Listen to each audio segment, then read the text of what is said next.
but Asante Sana means thank you in Swahili. Hi, Heidi. Everyone, my name is Tyler. I'll be your safari driver today. A few safety reminders before we head out onto the Harambe Wildlife Reserve. Keep your hands, arms, legs, and feet inside the vehicle at all times. And remember to stay seated for your entire safari. We are turn before we head out onto the Harambe Wildlife Reserve. But once we get going, the first area that we'll be passing through is known as the Little Ituri Forest. This forest is home to some of the reserve's more shy species, so keep your eyes sharp. We are on deck into the Harambe Wildlife Reserve now. While we wait here, look to the right. You'll see the Harambe Wildlife Reserve sign. On the bottom of that sign is a depiction of the sable antelope. Now, sable antelope live out on the African savanna, which is an area of the reserve we'll be passing through later on our 2-week safari expedition. Now, we just received final clearance from the Warden Wilson to head into the Little Ituri Forest. I already see some animals up ahead. Oh, there's an animal right there. On the right-hand side of the truck, you can see the elusive okapi off beyond the bamboo. You might think the okapi is a relative of the zebra because of the stripes that are going down its later backside. It's actually the closest living relative of the giraffe. If you look up from the legs to the head, you'll see similarities in the skull structure. Okapi share other traits with their giraffe cousins, such as a prehensile tongue. Prehensile means finger-like. These animals have finger-like tongues that can grab onto branches and strip them of their leaves. On the left-hand side of the vehicle, 2 different species of forest antelope. Larger, lighter brown in color. Those are greater kudu. Those are female greater kudu. I can tell they're female. Only males of this species have horns. The rust-colored antelope with horns atop their head are not male greater kudu. Those are called bongo. Both male and female bongo have horns. And it's a real treat to see bongo out on safari, especially in such abundance. They are known as the ghosts of the forest because of how rarely seen they are. I'm stepping up the hillside on our right. I see a couple of black and white birds. Those are saddle-billed storks, named for the characteristic yellow saddle-like structure atop their bill. Saddle-billed storks are made for life, so this must be a mated pair. You can tell the difference between male and female saddle-billed storks by looking at their eyes. Females will have bright yellow eyes, males will have darker brown eyes. So by the looks of it, there is a female closer to our truck, and there's a male sitting on a nest. On the right, we'll be passing by some more greater kudu. These animals are also females. Greater kudu tend to live in same-sex groups, so I'm not sure we're going to be seeing any males on our safari. There's another one right here.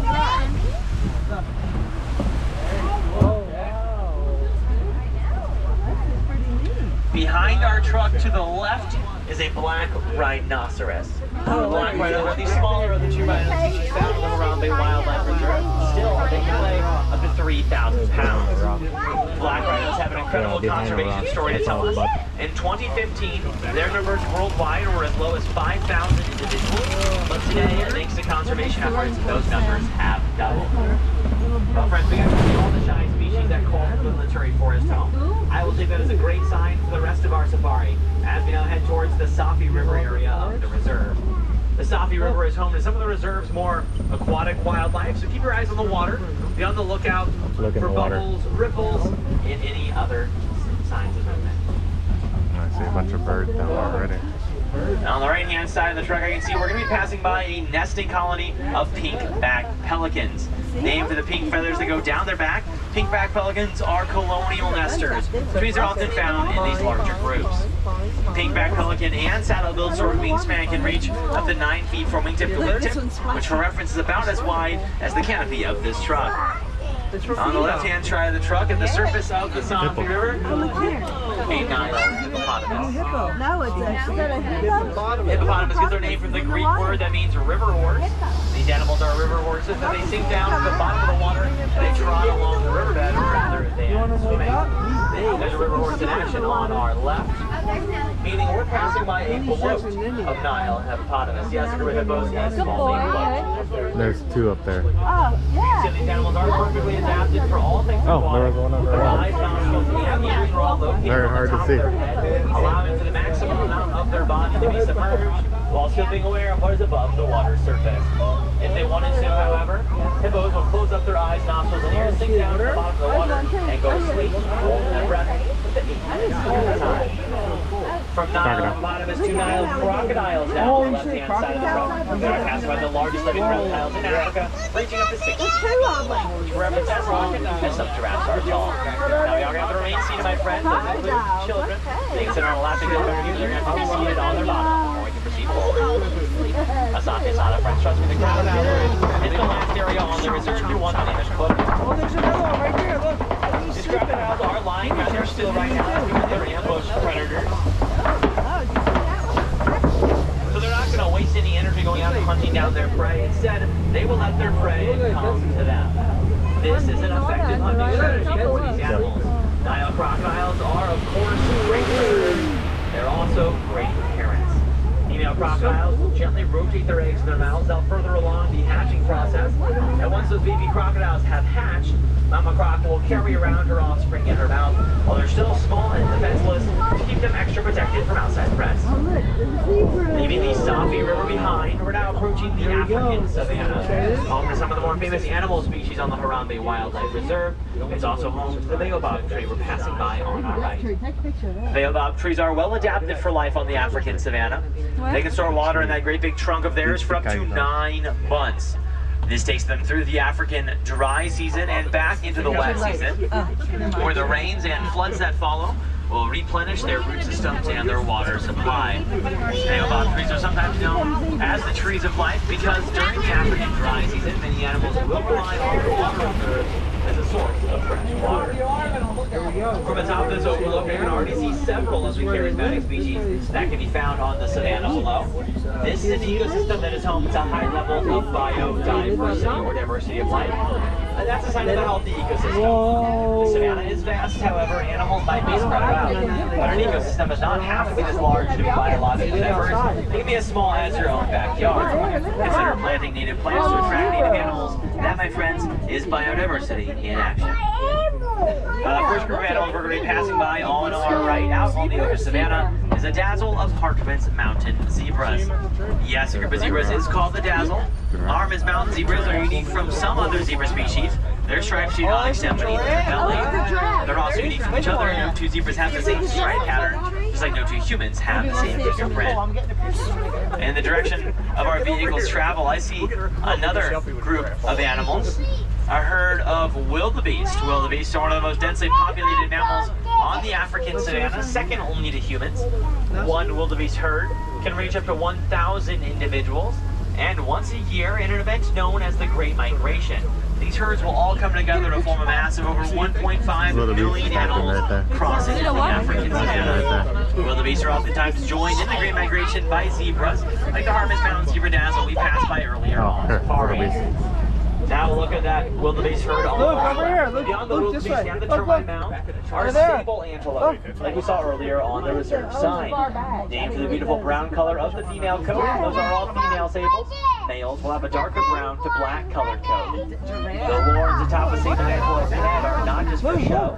They are one of the few antelope species that will actually fight back first against predators before predators weapons. They'll also use those horns in sparring matches. We're putting away food. Really close look at a wildebeest on our left. So if you turn your necks the right-hand side of the truck, you will spot the tallest animals in the world, reaching heights of up to 20 feet. These are Maasai giraffes. A group of giraffes is called a tower. And you can tell this tower consists of Maasai giraffes and not the reticulated giraffes that are pictured above you in the safari field guide, because Maasai giraffes have much more jagged spots, while reticulated giraffes have more rounded spots. These spots are actually a form of camouflage meant to help blend the giraffes in with the shadows of the leaves from the trees under which they eat. On our left, extending up the hillside, is a herd of Ankole cattle. One of the 2 domestic species found in the Harambe Wildlife Reserve. Ankole cattle were domesticated over 2,000 years ago by the Watusi people. The giant horns atop the Ankole cattle head look heavy, but they're lighter than you think. They're actually semi-hollow, next to a honeycomb-like structure that allows for blood to flow freely in and out of the horn, cooling down the cattle on hot African days. On our right, another look at that zebra dazzle, as well as a continuation of the giraffe tower. Including, my friends, we are in for a real treat. A baby Maasai giraffe or a Maasai giraffe calf on our right. On the right. Where is it at? Now that animal may seem Oh, short look at that compared to the one. full-grown Look at that individuals one. in this tower. However, at around 9 months old, that animal's already standing at about 9 feet tall. Giraffes are born about 6 feet tall, and this is helpful because the first thing that they experience is a 6-foot drop. It has been observed on the Harambe Wildlife Reserve that female giraffes do not lay down to give birth, as due to their unique anatomy, they will leave them far before. Oh, that's a good picture. I know. Closer look at the Ankole cattle herd now on our left. We see a larger individual with more prominent horns. That's a fully grown cow. The 3 smaller individuals that we've been passing by, more younger animals, are about 2 years old. Oh, look at the giraffe. Now on our right, some more wildebeest. I said they were densely populated. A wildebeest herd is sometimes known as a confusion, and wildebeest are sometimes known as gnu, spelled G-N-U. It's another name for this animal species. They get this name from the noise they make when they run. It does indeed sound like gnu, gnu. And I hope you just learned something new today on safari.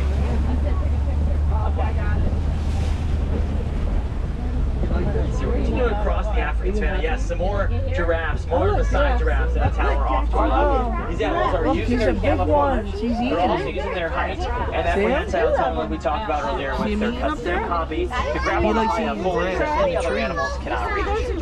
Let's do an experiment here on the truck. Adults, pull out your arms. From your elbows, the tip of your fingers, that's how long a giraffe tongue can possibly be. Oh my god. Now, we've already seen so much biodiversity on our safari expedition. I hope you see the density of that diversity increase as we continue across the African savanna. I see a fallen tree up ahead. Only a very large animal could have knocked that down. Of course, I'll be taking us as far along this path as we can go to see if we can find out what animal was here before us. And the animal in question, my friends, on the right-hand side of the truck, may introduce you to the largest land animal on the planet, the African elephant. A tall male African elephant can weigh up to 13,000 pounds. And I believe that animal on to our right is indeed an adult male, for a reason I'll explain in a moment. On our left, a troop of mandrills, the largest monkeys in the world, best known for their bright rainbow-colored face and backside. There's a male mandrill sitting atop the termite mounds closer to the truck. I saw 2 females head off beyond the bushes. You can tell the difference between male and female mandrills for 2 reasons. First of all, males are much larger than females. Second of all, the bright rainbow colors the species is so well known for, much more vibrant on males than on females. That is known as sexual dimorphism in the animal kingdom. It's when males and females look wildly different. Now back to address the elephant on safari. I believe that animal on our right is an adult male because I do not see any other elephants in the immediate area. Adult male African elephants tend to be solitary, which means they like to live alone, while adult females and juveniles will live in herds, typically led by the eldest female known as the matriarch. Elephant herds follow the matriarch because she has the best memory of migration routes across Africa, watering holes along the savanna, and who should and should not be in that herd. You may have also noticed back there that the road was closed. The intended path of our travel washed away by the recent rainy season, so we're having to take a detour route now. And full disclosure, this bridge we're about to cross, aside from the truck in front of us, has not been used in several years, so I hope it still holds up. Another glimpse of the elephant on the right, but I can't stop over this whole bridge.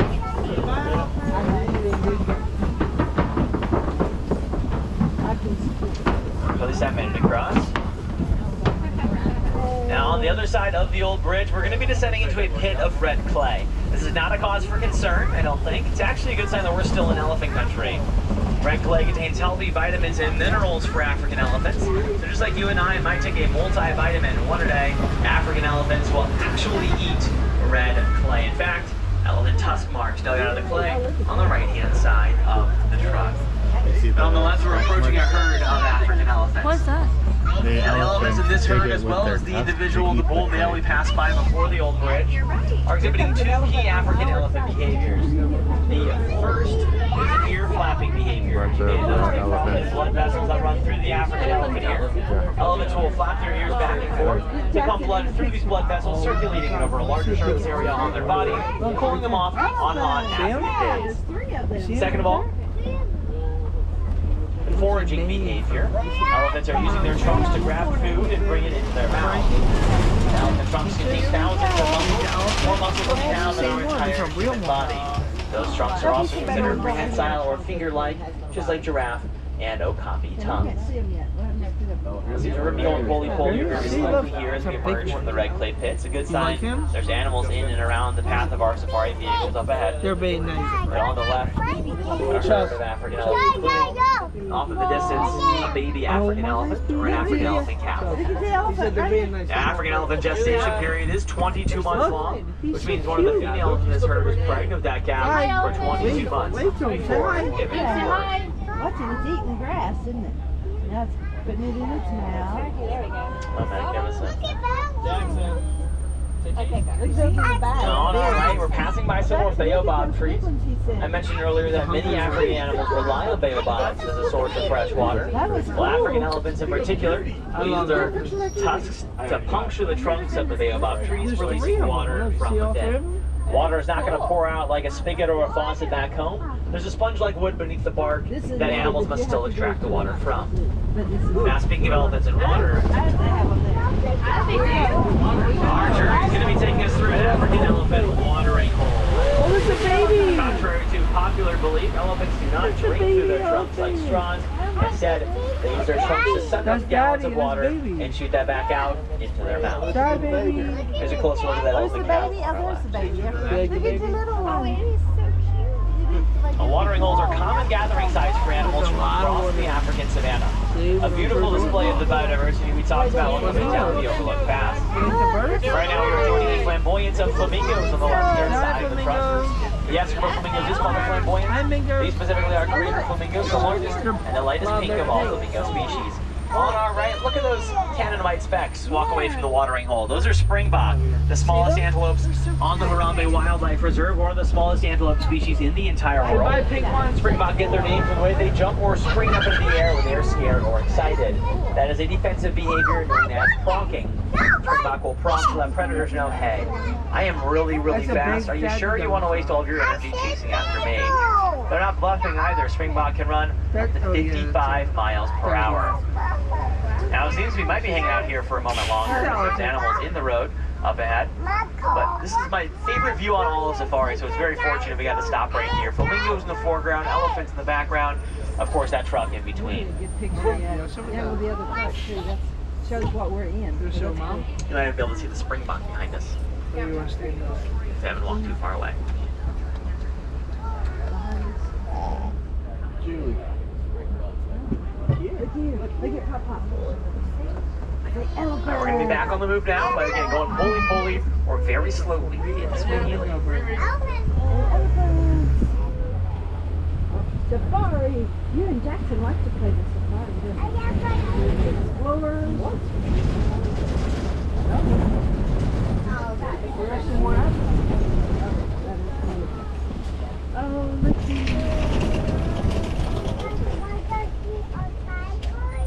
The weather's nice too, you know, it's not sweaty hot. This is good. I don't see any animals in this immediate area, but I do see signs of recent animal activity up ahead on our left. We will be passing by a mud wallow. African animals love to roll around in the mud for two reasons. First of all, it cools them off on hot African days. Second of all, it coats their skin, acting as a natural form of sun protection.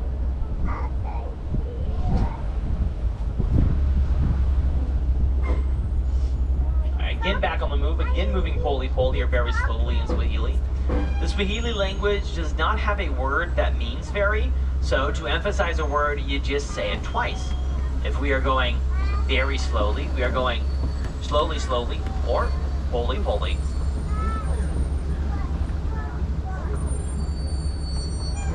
Right now we're back at a stop. I do see an animal up ahead though, on our right. It might be walking behind a bush.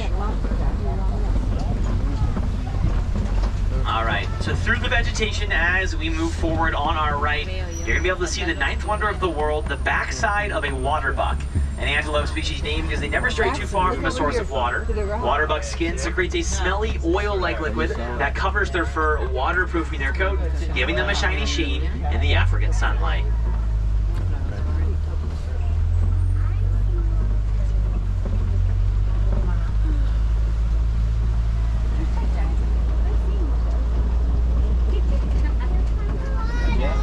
Now I see some animals up ahead dotting the hillside a group of cheetahs, also known as a coalition. These animals are resting right now along the tree line, definitely not going top speed. Cheetahs are the fastest land mammals on the planet. They can go from 0 to 60 miles per hour in just 3 seconds, in part due to their non-retractable claws, which act almost like an athlete's cleats, digging into the ground, giving these animals some extra traction as they run. Cheetahs have another adaptation that's been adopted by athletes to enhance their game. The black spots beneath their eyes attract sunlight away from their eyeballs, reducing glare. This is an extra advantageous adaptation for these animals. Cheetahs are designed as predators they hunt during the day. This avoids conflict with nocturnal predators, animals that hunt at night. Some more cheetahs adding to that coalition on our left, a little bit more visible than the ones before. These animals, those lighter spots in the shaded hillside. You see some behind the trees? There you go. Way back there. Yeah. Good job. Orange mini or blue. Yeah. They don't want it. It's just where she came. Now, cheetahs are the smallest of the larger cat species that cannot roar, but they are the largest cats in the world. They can meow and purr like a house cat. The same cannot be said for the big cat up ahead on our left, the top of Gobi Rocks, a pride of African lions. Right now I see two female lions or lionesses, one of them lying down flat right there to our left, another one a little bit more alert up ahead. Now, resting lion is a common sight to see on the African savanna. Lions can sleep up to 20 hours in a day, saving all of their energy for the nighttime, where females go out to hunt and males stay back to protect their pride. However, if there are no cubs in the pride, males will accompany females in the nighttime hunt. Now, not to cause any concern, but we are approaching a crash up ahead. Sam, let's go. That's a mommy. A crash of rhinos, that is. A group of rhinos is called the crash. On our right, we're passing by white rhinoceros. They weigh double that of the black rhino, up to 6,000 pounds. This way. Well, we have a good view of these rhinos right now. However, they do not have a good view of us. Rhinos have a poor eyesight. To make up for this, they have an incredible sense of hearing. So you may notice their ears twitch and turn in the direction of our vehicle as we pass by. That is how they stay aware of what's where out here on the African savanna. They could not see us, they can definitely hear us.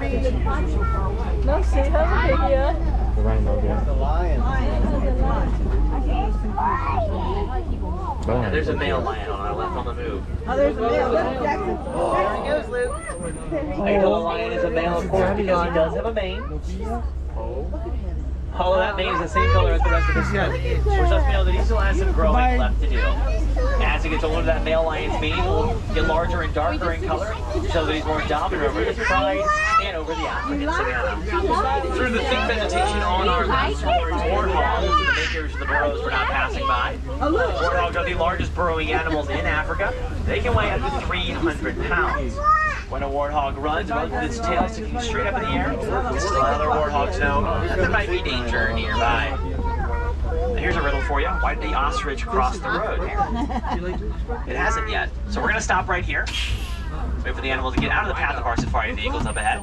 This is a female ostrich. I can tell it's a female because her feathers are light brown gray. Males have darker black feathers. It's like when the turkeys are turning up. Back on the move. We're going to have a really close look at that ostrich on our right. Wow. Pop can see it, but we can't.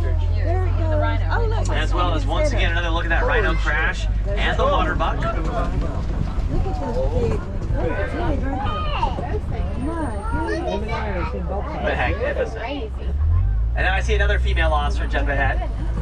And I can see where there might be some female ostriches in the area. On the ground on the right-hand side of the truck, we're going to be passing by a clutch of ostrich eggs, perhaps laid by one or both of the females that we pass by on safari. As ostriches are colonial nesters, much like pink-backed pelicans. Ostriches are the largest birds in the world. They lay the largest bird eggs in the world. One ostrich egg can weigh up to 3 pounds, which for reference is as heavy as 2 dozen chicken eggs. They're durable too. The average adult human could stand atop an ostrich egg and it would not crack. Now we have this the final area of the reserve, this is the Magadi Glen. It's home to our Ward Wilson and to Nigerian dwarf goats. Usually the goats on the left-hand side of the truck, hanging out around the warden's hut, climbing all over the warden's stuff.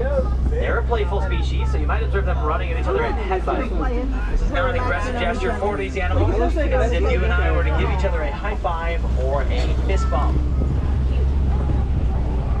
Due to their smaller size, Nigerian dwarf goats are also an ideal species to farm in delicate ecosystems such as those found here in Africa. They allow farmers to take up less of the natural habitat with their farms, thereby minimizing their negative environmental impact. A great example of how humans and wildlife live in harmony. Now, unfortunately, we are nearing the end of our safari expedition. I hope you saw lots of cool animals out there. I know I sure did. And I hope you learned some interesting facts along the way. Well, there's more adventure to be had here in Africa. I recommend checking out the Gorilla Falls Exploration Trail, home to more unique species, including, of course, my favorite, the gorilla. Sadly, gorillas and many of the animals that we saw out on safari are endangered, and that means that they need our help. If you'd like to help out these animals or any other animals around the world, consider rounding up any source that you make anywhere in the park to make or otherwise making a donation to the Disney Conservation Fund. Disney manages all donations made one to one, and all donations go to these animal conservation. If I have any wilderness explorers aboard my truck, you have been riding aboard the Simba 1. That's Simba as in the lion, 1 as in the number. We are going to have to wait for clear.